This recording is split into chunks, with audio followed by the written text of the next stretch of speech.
When power goes unchecked for too long, it only takes one mistake to bring it all crashing down. It started like any other shift for Officer Daniel Pierce. Another hot afternoon in Jackson, Mississippi.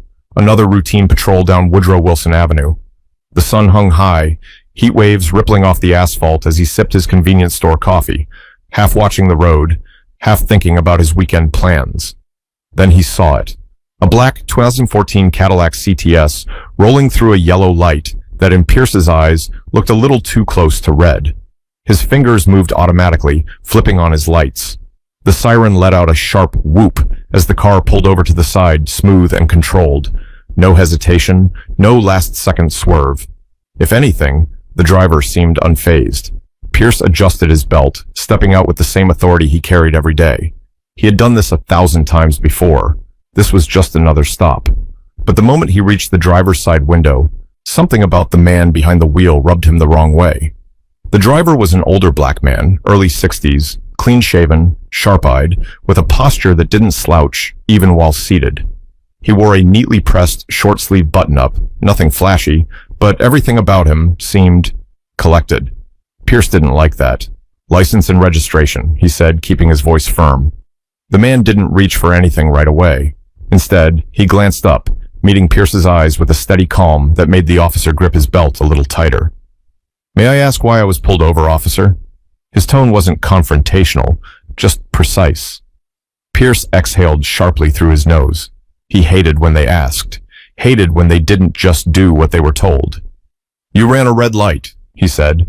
The man raised an eyebrow, glancing briefly at the intersection in his rearview mirror before turning back to Pierce. "That light was yellow when I crossed it," he replied evenly. "I'm sure of it." Pierce's jaw tightened. He didn't have a dashcam recording to prove otherwise, but that didn't matter. His word was law out here. "License, registration," he repeated, his patience thinning.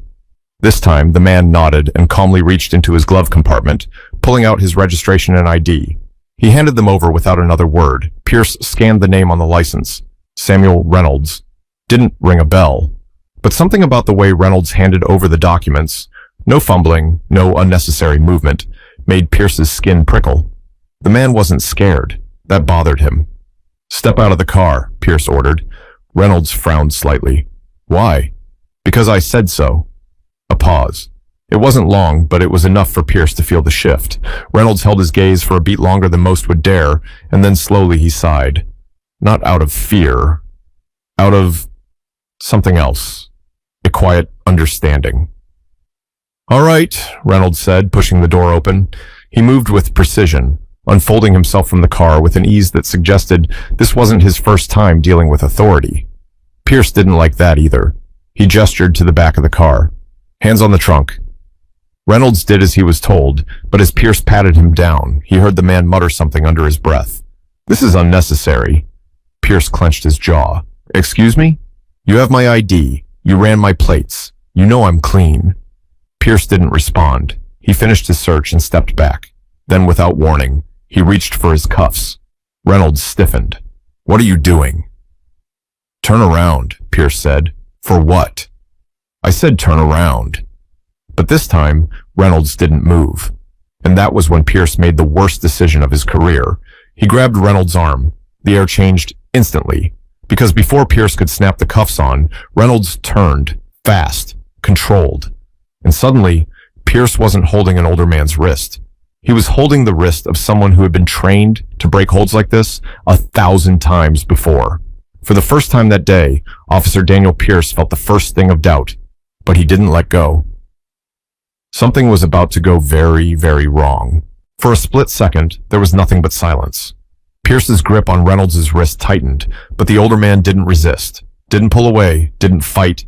He just stood there, calm, controlled. That pissed Pierce off even more. "I said turn around," he snapped, yanking Reynolds' arm. The older man exhaled through his nose, slow and measured. Then in a voice that carried no fear, he said, "Officer, I strongly suggest you think carefully about what you're doing." Pierce's blood boiled. He wasn't about to be lectured by some old man who thought he knew better. "Think carefully?" he scoffed. "You're refusing to comply. That's resisting." Reynolds' eyes locked onto his, sharp as steel. I'm not resisting. I'm questioning an unlawful detainment. Pierce didn't care. His pride was already bruised.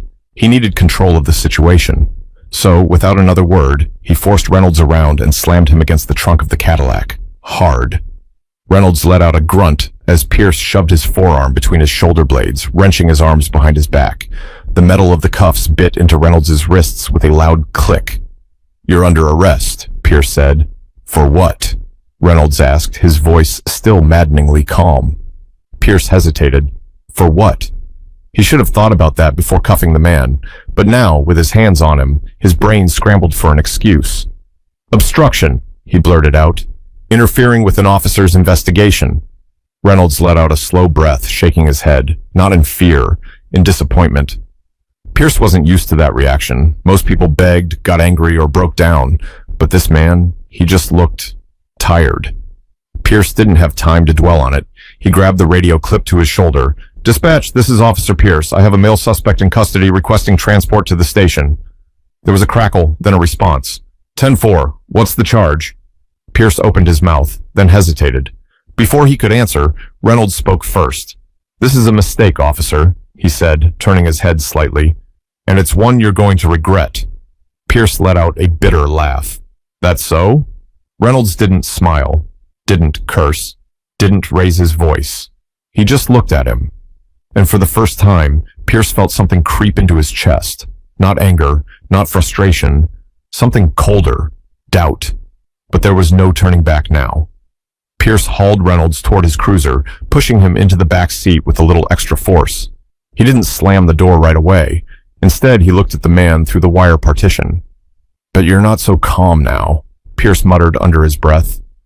Reynolds' eyes met his in the mirror, still steady, still unshaken, and then, with absolute certainty, he said, "You don't know who I am, do you?" Pierce scoffed. "Should I?" Reynolds held his gaze for a moment longer, then leaned back against the seat, completely at ease, like a man who already knew exactly how this was going to play out. Pierce didn't like that, didn't like it one bit. But he was about to find out exactly who he just put in cuffs. Pierce sat at his desk, flipping through his phone while waiting for Reynolds to be processed. It was just another day, another arrest, no big deal. But then, his sergeant's voice cut through the station like a blade. "Pierce, get in my office. Now." Pierce barely had time to react before he was on his feet, pushing open the glass door. Something was wrong. Sergeant Bill Whitaker, a thick-set man with a face carved from years of stress and cheap coffee, was already standing by his desk, phone in hand, his expression thunderous. "You mind telling me," Whitaker growled, "why the hell I have a U.S. Army colonel sitting in our holding cell?" Pierce blinked. "A what?" Whitaker slammed the phone onto his desk.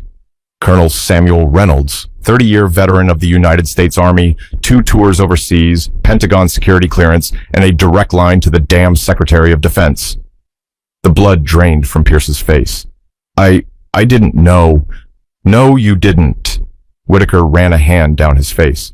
"Because you didn't check his damn ID before deciding to flex your ego on the side of the road." Pierce opened his mouth, but nothing came out. "You realize what you just did?" Whitaker continued, his voice dangerously low. "You put cuffs on a man who's had more clearance, more authority, and more training than you will ever have. And now?" He gestured toward the window overlooking the station floor. Pierce turned, and his stomach dropped. Phones were ringing non-stop. Officers were whispering in tight circles, and at the front desk, a group of men in suits, stiff postures, stone-cold expressions, stood like statues. Federal agents. Pierce felt his pulse hammering against his skull. Whitaker wasn't finished. "We've already had 3 different military officials called, demanding to know why one of their own was thrown into a holding cell like a common criminal." He jabbed a finger toward Pierce's chest. "And don't think for a second that this is just going away." Pierce swallowed hard. "Sarge, he wasn't cooperating. He questioned me. He knew his rights," Whitaker barked. "And you didn't like it. That's what this was about." Pierce's hands curled into fists. "So what, we're just letting him go?" Whitaker let out a bitter laugh.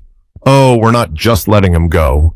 He grabbed a folder from his desk and slapped it against Pierce's chest. Pierce caught it, frowning. "What's this?"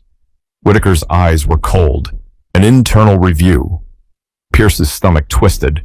We're going to look into every single one of your stops from the past year, Whitaker said. And you better pray to whatever God you believe in that this was a one-time incident. But Sarge, get out of my office, Pierce.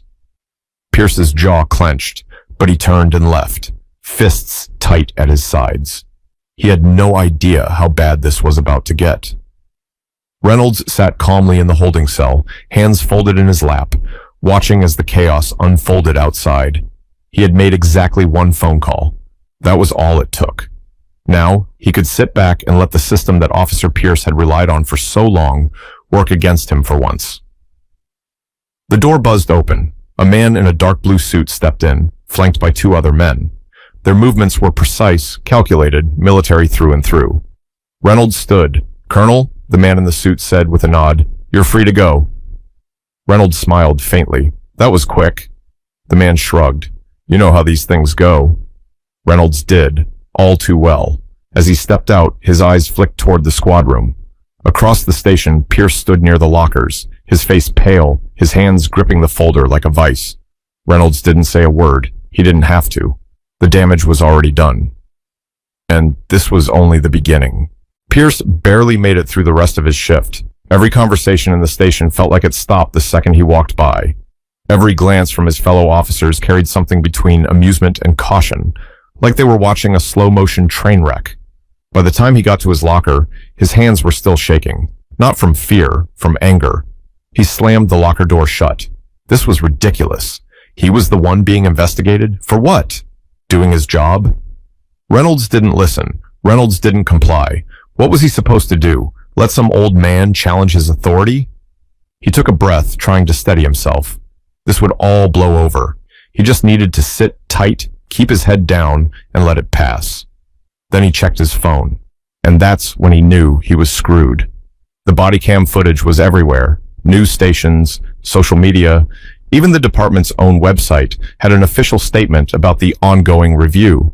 The video of Pierce arresting Reynolds had already racked up hundreds of thousands of views, and the comments were brutal.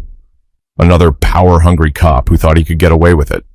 This man served his country, and this is the thanks he gets? Fire him. Press charges. Make an example out of him.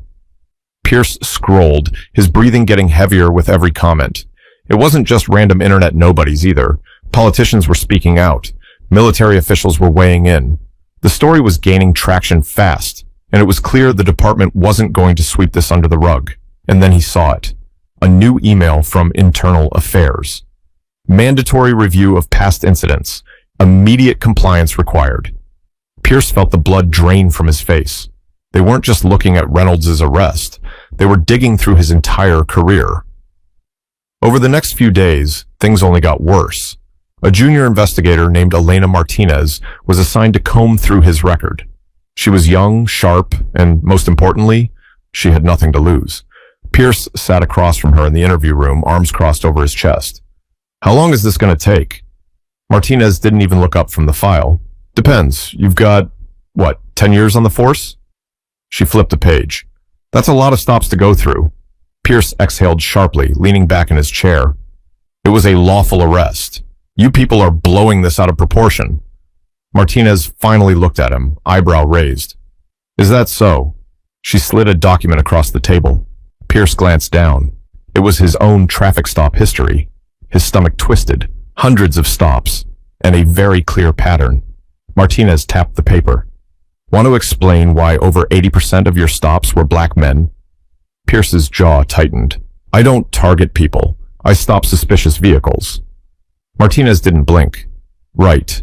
And in the last year, out of all those stops, you've only issued citations to about 15%. Pierce shrugged. "Warnings. Some people deserve a break." Martinez leaned in slightly. "Except the people you let go? Overwhelmingly white." Silence. Martinez studied him for a long moment. "You see the problem here, Officer Pierce?" Pierce clenched his jaw. He wasn't going to play into this game. But Martinez wasn't done. "You ever hear of a pattern of behavior?" she continued. "One bad stop? Maybe it's a mistake. But when we see the same thing happen over and over..." She shrugged. That's not a mistake. That's a choice. Pierce felt his pulse thundering in his ears. We're putting you on unpaid leave, Martinez said, sliding another paper forward, pending further review. That was it. The words that made his stomach drop. Unpaid leave. For the first time, real panic set in. Pierce shot out of his chair. You're suspending me? Over one traffic stop? Martinez sighed, rubbing her temples. It's not just one stop, Pierce. It's a pattern. She leaned back, arms crossed. And let's be honest, you thought that badge made you untouchable. She stood, grabbing her files. You were wrong. Pierce just stood there, stunned, furious, and, deep down, terrified. Because this wasn't going away, and he knew it. Pierce had always thought of himself as untouchable, a survivor. He'd seen other officers go down for misconduct, but not him. Not Daniel Pierce. He knew how to walk the line, just close enough to the edge without ever tipping over. But now he was falling. He sat in his apartment, staring at the letter from the department. Unpaid suspension, pending termination review. His phone buzzed. Another missed call from his union rep. He ignored it. They wouldn't help him. Not this time. The department had already started distancing themselves, releasing statements about accountability and commitment to community trust. It was all PR, but it didn't matter. The message was clear. Pierce was expendable. He grabbed the remote and flipped on the news. There it was. His name, his face, and that damn body cam footage playing on a loop. And then, Colonel Reynolds, standing at a podium, flanked by military officials, reporters hanging onto every word. Pierce turned up the volume. This is bigger than just one man's experience, Reynolds was saying. His voice was measured, calm, but firm. It's about a system that allows unchecked power to go unchallenged. Pierce scoffed. Oh, give me a break. But Reynolds wasn't done. I served my country for 30 years. I've seen war. I've seen injustice in foreign lands. And yet, in my own home, I was treated as if I was less than, simply for questioning why I was being detained. Pierce felt his chest tighten. Reynolds looked straight into the cameras. I don't want an apology. I don't want a settlement. I want real change. The crowd erupted in applause. Pierce shut the TV off. He felt sick. 2 days later, he got a call from his lawyer. They're offering a deal, the lawyer said. Resign quietly. No charges. No trial. Just walk away. Pierce gripped the phone. And if I don't? A pause. Then they'll make an example out of you. Pierce didn't respond, because deep down, he knew he had already lost. The next morning, a single line appeared in the Jackson Tribune. Officer Daniel Pierce has officially resigned from the force following the controversial arrest of Colonel Samuel Reynolds. Just like that, it was over. But the consequences, those were just beginning. Pierce sat on his couch, staring at the blank TV screen. The room felt smaller than it had ever been, quieter. For 10 years, his badge had been his shield, his authority, his power, his protection. Now, he had nothing. No pension, no farewell ceremony, just a name tied to a scandal. He thought about fighting it, thought about going on one of those talk shows where disgraced officers tried to spin their stories. But what good would it do? People had already made up their minds, and for the first time, he wasn't sure they were wrong. Reynolds, on the other hand, was far from done. His case had sparked a movement. The mayor's office announced new oversight policies. The police department implemented mandatory racial bias training. Civil rights groups were calling for broader reform, but that wasn't what mattered most to him. What mattered was that, for once, someone like Officer Pierce didn't just walk away unscathed. He hadn't fought for revenge. He had fought for accountability, because without it, this would happen again. And that's the lesson here. Power without accountability is dangerous. When people think they can get away with anything, they will. But eventually, someone will stand up. Someone will fight back. And when that happens, the badge won't protect them anymore. What do you think? Have you ever witnessed a situation where someone thought they were untouchable, only to get exactly what they deserved? Let's talk in the comments.